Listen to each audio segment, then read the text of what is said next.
Two stall owners in 1995's Blackwood Gwent get into a fracas over prices of t-shirts, and one ends up shooting the other dead. Both are migrants to UK. The victim is an Indian, Jaswant Singh Sandhu. The alleged murderer, a Pakistani man, Mohammad Basharat. So how is it all connected to a small village in Azad Kashmir full of huge mansions, and this man who goes by the name of Zamir Ali? We'll cover this riddle and much more in coming episodes of Podiumentary, Mohammad Basharat and Zamir Ali, a case of fake identity or mistaken identity.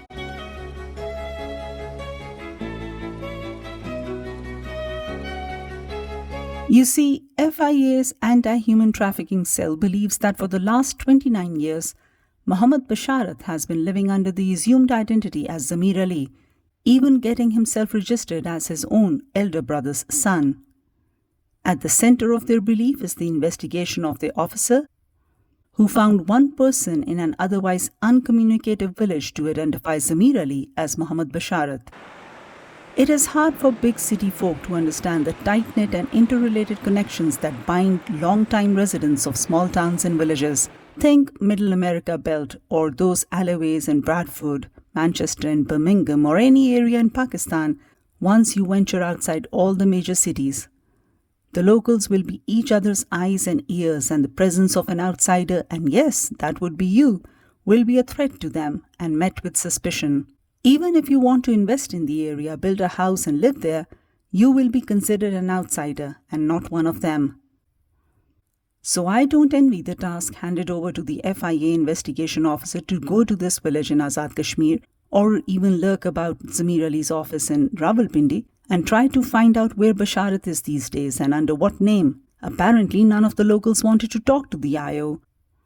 And it is by pure chance that he met someone who had sold Zamir Ali a Hummer Jeep or knew of some car dealership where the sale had been made, who identified Zamir Ali as the assumed identity of Mohammad Basharat.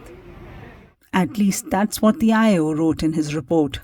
Zamir Ali's lawyer, Shan Said Ghuman, points out that two Basharats do live in Bangrila, but they were not investigated by FIA-IO because they never went to England. But in court, Zamir Ali and his lawyer have been unable to provide any data of his existence or travels prior to 2003, when he applied for a computerized national identity card. This means that before 2003, Zamir Ali officially does not exist. But fingerprints do not lie, and that is where things get very intriguing. The second cornerstone of FIA's belief hinges on the fingerprint match that NADRA did between a set of Basharat's prints from 1993, when he was arrested in Oldham, UK, on separate unrelated charges, and comparing them with Zamir Ali's prints as contained in NADRA's computerized identity card database from 2003 onwards. Zamir Ali applied for CNIC in 2003 and has renewed it a couple of times since then. We at Citizen Now do not wish to ponder over the implications of a Mohammad Basharat living the life in Pakistan as Zamir Ali, getting married, having kids, doing business as Zamir Ali, with all official paperwork after 2003 showing him as Zamir Ali, would have on his family. But we do believe that his extended family in Pakistan and abroad would have protected his secret if he indeed is Mohammad Basharat.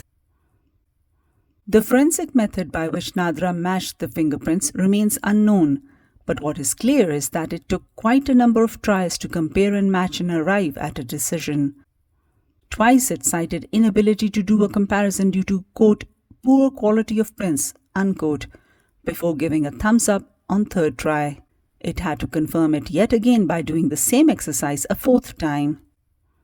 If Zamir Ali was able to provide certain evidence like photographic evidence of being in Pakistan at the same time that Mohammad Basharat is supposed to be in UK, in all the years that Mohammad Basharat was in UK, there wouldn't be that much of an emphasis on the fingerprint evidence.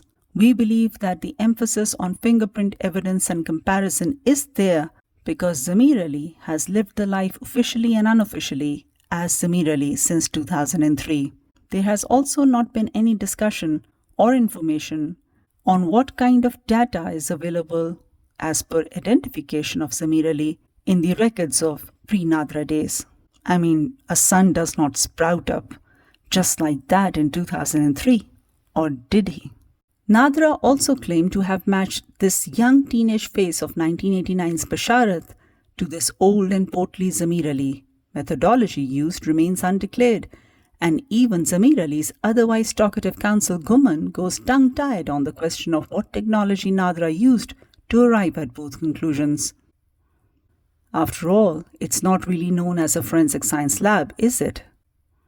FIA and British High Commission were unavailable for questions for this report, citing sub judice nature of the case, while NADRA's former media coordinator, who had worked in the institution for a long time, said he had no knowledge of the case or of the fingerprint analysis. We continue to seek an official response from NADRA.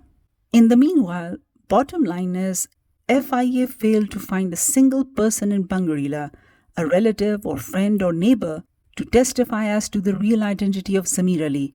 That's how tight the Bangarila community is with each other and its secrets, but they did find an unrelated source to confirm their suspicions.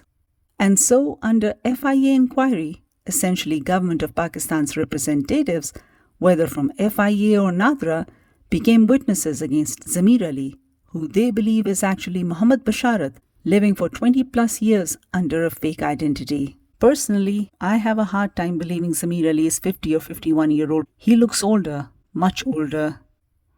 Maybe 50 is the new 60. Or 70.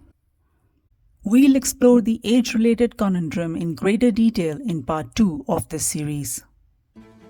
Intriguingly, Additional Deputy Commissioner General Islamabad Abdullah Mahmood is about to decide whether Zamir Ali can be extradited as Basharat on the basis of NADRA's fingerprint analysis evidence, or whether another out-of-the-box approach is needed in this case.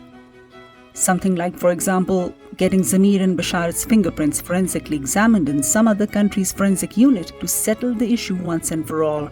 That is an intriguing scenario, and we'll see what comes to pass in the coming weeks.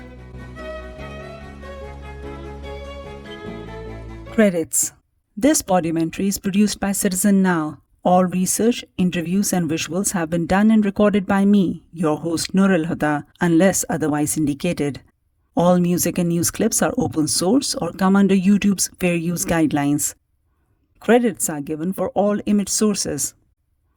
Special thanks to all the participants who agreed to be interviewed for this project. This is copyrighted material, a Citizen Now original production, 2024.